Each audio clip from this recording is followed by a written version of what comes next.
देखो तब पैसा गिनना, पैसा गिनना। तिजोरी खोलते, अब एक ताला लगा हो तो ठीक है, ताले पे ताला, ताले पे ताला, ताले पे ताला, इतने ताला खोले फिर पैसा गिन रहे। अब उनकी पत्नी जी बेचारी बड़ी भक्ति श्रद्धावान थी और बड़ी पतिव्रता सतीव्रता थी, बिना पति जी को भोजन कराए भोजन नहीं करती थी। अब देखो उनको कथा सुनने जाना था, अब पति जी तो पैसा गिन रहे हैं, पैसा गिनने से फुर्सत ही नहीं।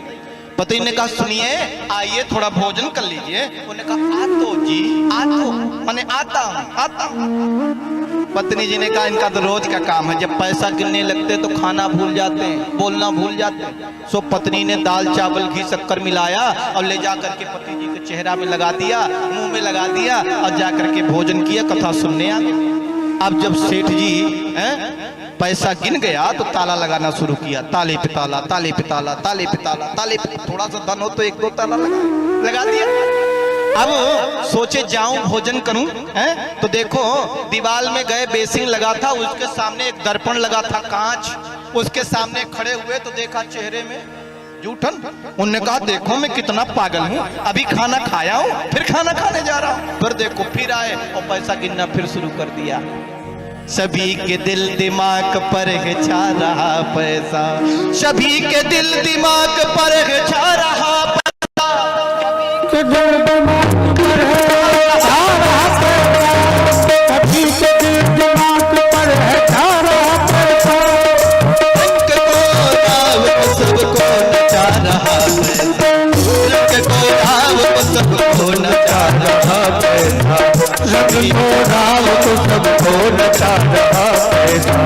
आज तो न्याय भी बिकने लगा पैसे के लिए, आज तो न्याय भी बिकने लगा पैसे के लिए, तो धर्म भी बिकने लगा पैसे के लिए, आज तो धर्म भी बिकने लगा पैसे के लिए, आज तो मंत्री में भी पैसा मिलावट करता, आज तो मंत्री में भी पैसा मिलावट करता, जहर बनाने से भी नहीं डरता, बनाने से भी नहीं डरता। और क्या करता? जुल्म अपनों पर ही जालिम सजाना, जुल्म अपनों पर ही जालिम सजाना पड़ेगा, जुल्म को राम को सबको नचाना पड़ेगा, जुल्म को राम को सबको नचाना पड़ेगा, सभी के दिमाग पर नचा रहा पैसा, सभी के दिल और दिमागों पे छा रहा पैसा, रंग को राम को सबको नचाना, रंग को राम को सबको नचाना, रंग को राम को सबको नचाना पैसा। बाप बड़े न भैया और सबसे बड़ा रुपया। आज कोई नहीं पूछता तुम्हारे अल्लाह कितने हैं, आज सब पूछता है तुम्हारी तनख्वाह कितनी है। सुनो, बेटी की शादी करने जाते पर राजा देखने पर देखते बच्चा कितना कमाता है, कितना पाता है, ये नहीं देखते शराब पीता है कि नहीं, ठीक से रहता है कि नहीं, सात्विक विचार वाला है कि नहीं, इससे कोई मतलब। अरे बहुत बड़ा आदमी, बहुत बड़ा, कई फैक्ट्री उसकी, देखो कंपनी का वो डायरेक्टर है आजकल, है हाँ। और जो रात को पौवा लेके आता है और बेहोश हो जाता है, उसका क्या नहीं है। पैसे से शादी मत करो, शादी करना है तो सद्गुण देखो, बच्चे के अंदर गुण देखो, विचार देखो। अरे 2 रोटी कम खाएगा लेकिन सुखपूर्वक जीवन जिएगा, धन का भंडार ही भरा रहेगा लेकिन जीवन भर जीवन में कष्ट ही लगा रहेगा। शराब पी करके आएगा, क्या होगा? पत्नी बेचारी सब कुछ घर में होते हुए लेकिन पति के सुख से वंचित रहती चली जाएगी, जीवन उसका नरकीय बनता चला जाएगा। हमने कईयों को देखा है, ऐसा करते हुए देखा है। धन की कोई कमी नहीं है लेकिन घर परिवार बिखर गया है, टूट गया है, पति पत्नी का ही संबंध अच्छा नहीं, माता पिता का ही नहीं, परिवार ही ठीक नहीं है। तो सद्गुण देखो, पैसे ही मत देखो, पैसे ही सब कुछ नहीं होता। अगर सब कुछ पैसा होता तो पैसा वाला सबसे ज्यादा सुखी होता। जरा बताओ पैसे वाला सबसे सुखी है क्या? जिसके पास जितनी ज्यादा पैसा होता उतनी कठिनाई है।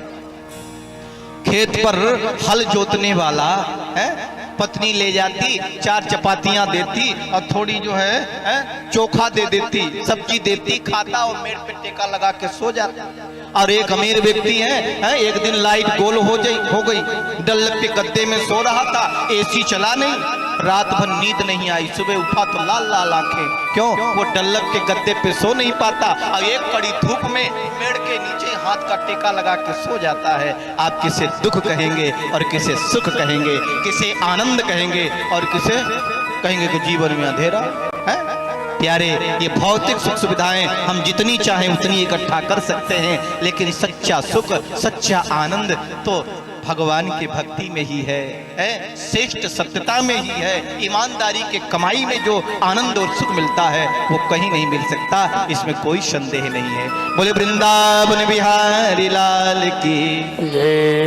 तो दान की परिभाषा बताई, फिर राजा का धर्म बताया, फिर मोक्ष धर्म। ये मोक्ष धर्म क्या है? मरना भला विदेश का, जहान अपना कोई, जहां अपना कोई नहीं है वहां मर जाओ, मुक्ति मिल जाएगी। बेटा बेटी, चाचा चाची, नाना नानी, पापा पापी, केवल परिवार तक सीमित, आगे बढ़े ही नहीं है, देखे ही नहीं। अब मरते मरते याद आ रहा पोता का। देखो, एक शमशान वैराग्य होता है, एक मरकट वैराग्य होता है। मरकट यानी बंदर का, बंदर हुआ वैराग्य। ये कौन सा होता मालूम है? अब देखो, मान लो किन्हीं के यहाँ, अब आप सब लोग तो बड़े अच्छे हैं, लेकिन कहीं कहीं की बात हम बताएं। अब पता चला कि ससुर जी अकेले बचे, सासू जी चल गई और ससुर जी को शुगर है। डॉक्टरों ने कह दिया, देखो बहू, ससुर जी का बड़ा ध्यान रखना, अब इनको चाय में शक्कर मत डालना, ऐसे ही देना, सादी पिलाना, शुगर जो हो गया। अच्छा, बहू ने आज चाय में शक्कर नहीं डाला। अब ससुर जी के पास में चाय आई, चाय पिया, देखा शक्कर। अच्छा, मेरी पत्नी मर गई तो मेरे साथ ऐसा व्यवहार, आज शक्कर भी नहीं दिया चाय में, मीठा भी। अब मैं घर में नहीं रहूंगा, बेटा आए तो बताता हूँ, अब मैं यहाँ बिल्कुल नहीं रुकूंगा, बिल्कुल नहीं, मैं चला जाऊंगा। कहाँ जाओगे? बोले हरिद्वार चला जाऊंगा, नहीं वृंदावन चला जाऊंगा, नहीं मैं यहाँ चला ना, घर में रहना ही नहीं। सुनो, बैग सज गया, स्टेशन पहुंच गए, स्टेशन पहुंचे, ट्रेन में बैठ भी गए। सुनो, जैसे 10:30 हुआ कि थोड़ी देर में ट्रेन चलने वाली, 10:30 बजे के बाद, तो ध्यान आया पोते का। ओहो, मेरा एक ही तो पोता, कैसे दौड़ते दौड़ते गोदी में आता, मेरे पास बैठा रहा, अब मैं उसको छोड़ करके और चला जाऊं हरिद्वार। सामान उठाया, सुनो, 10:30 बजे तक घर पहुंच गए। फिर से बेटा आया, बहू आई, बोले ये मत समझना कि मैं तुम्हारे कारण, मैं पोते का मुंह देख करके वापस लौट आया। तो मैं वापस आता नहीं, इसको कहते बदरुआ वैराग्य, बंदर का वैराग्य। जरा से में वैराग्य उत्पन्न हो गया और जरा से में समाप्त हो गया। तो ऐसा नहीं, मोह का क्षय होना ही मोक्ष है। जहां मोह का क्षय हो जाए उसे मोक्ष कहते हैं। मोह का कैसे? अब देखो, एक गांव में बहुत सुंदर भगवान की कथा हो रही थी। अब बड़ा भरा भरा एक परिवार था। अब वो सारे लोग जा रहे थे भगवान की कथा सुनने, लेकिन उसमें एक नौजवान युवक था, उसने कहा मैं कथा सुनने नहीं जाऊंगा। नौजवान युवकों ने कहा क्यों नहीं जाओगे? बोले मैं पिताजी को छोड़कर, अपनी पत्नी को छोड़कर, बच्चे को छोड़कर, माता पिता को छोड़कर, सबकी रखवाली तकवारी सारी जिम्मेदारी मेरे ऊपर है। मैं बैरागी नहीं बनना चाहता, मैं बाबा नहीं बनना चाहता, मैं ये कथा सुनने नहीं जाऊँ। सो देखो, उनके मित्रों ने कहा तुमको कौन कह रहा है कि तू बैरागी बन जा, बाबा बन जा?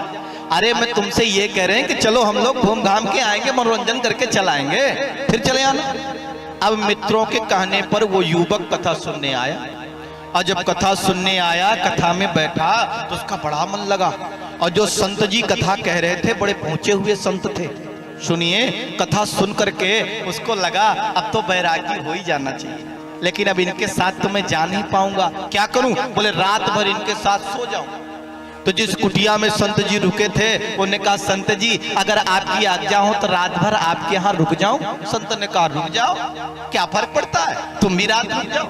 अब रात भर रुक गया। अब जब सुबह हुई तो संत ने कहा देखो अब रात भर तुम मेरे पास रुक गए तो एक बात मेरी मान लो। बोले कौन सी? मैं जैसा जैसा कहता हूं वैसा वैसा करो। क्या किया? संत ने सामने एक सफेद चादर उठाई, उस पर लिटा दिया, ऊपर टेबल रखा, टेबल पर सफेद चादर लगाई, उस पर एक गिलास दूध रख दिया और उससे बोला कि अब तुम कुछ बोलना चालना मत। और उसको सफेद चादर उड़ा दी और संत ने कहा नौजवान युवक तो मर गया। अब देखो बात उनके घर तक गई और जब घर तक बात गई तो घर से पिताजी, दादाजी और उनके भाई, उनकी पत्नी और उनके बेटे रोते गाते बिलखते आ रहे, मेरा बेटा कथा सुनने गया, संत के यहाँ रुका और मर गया, क्या हुआ? अब दौड़े दौड़े उनके पिताजी आए और संत जो थे उनके चरणों में गिर गए। बोले आप बड़े पहुंचे संत हैं, आप मेरे बेटा को जिंदा नहीं कर सकते क्या? बताओ ऐसा क्या कर दिया जो मर गया? संत ने कहा जिंदा कर सकता हूं लेकिन उसके लिए एक उपाय है। बोले क्या? बोले इस टेबल पर जो एक गिलास दूध रखा है ना, हाँ, बोले जिसको पिला दोगे वो मर जाएगा और तुम्हारा बेटा जिंदा हो जाएगा। बोले देखो अब तुम्हारे दादाजी हैं, 85 वर्ष की उम्र थी। अब सारे लोग दादाजी की ओर देखने लगे। दादाजी ने कहा मेरी ओर क्यों देख रहे हो? मैं अपने पोते के जब शादी हो जाएगी और जब उसका बेटा पैदा होगा उसका चेहरा देख लूंगा तब मरने का सोचूंगा, मैं अभी नहीं मरना चाहता, मेरी ओर मत देखो। तब संत ने पिताजी की ओर कहा देखो अब 50 साल से ऊपर के तो आप भी हो गए, आधी जिंदगी तो आपने जी ही ली है, अब क्या है? तुम ही मर जाओ, दूध पी लो, बेटा जिंदा। बोले ना मेरे एक ही बेटा थोड़ी है, पर देखो बेटी भी है, पर देखो इतनी जिम्मेदारी मुझ पे कंधे ना, मैं मरना नहीं चाहता। एक एक करके सबकी बारी आई, कोई मरने को तैयार नहीं हुआ। बारी आई पत्नी की और जब पत्नी की बारी आई थी, 35 साल की पत्नी थी उनकी, बारी आई, कहा देखो पुत्री हैं, पत्नी तो अपने पति के लिए सती हो जाती हैं, अब बताओ तुम ही दूध पी लो और देखो तुम ही अब मर जाओगी, तुम्हारे पति जिंदा हो जाएंगे और तुम्हारा सुंदर मंदिर बनवा देंगे। उनकी पत्नी ने कहा बुढ़े तेरे तो कोई नहीं है, तू ही दूध पी ले, तू क्यों नहीं मर जाता? और जैसे इस प्रकार से पत्नी ने बोला, नेक सी चदरिया बाहर हटाई, वो उठ करके बैठ गया और संत ने कहा देखा जिसके लिए तू धर्म को छोड़ रहा था, जिसके लिए तू भगवान को छोड़ रहा था, जिसके लिए परमात्मा से अलग हो रहा था, आज तुम्हारे साथ कोई नहीं है।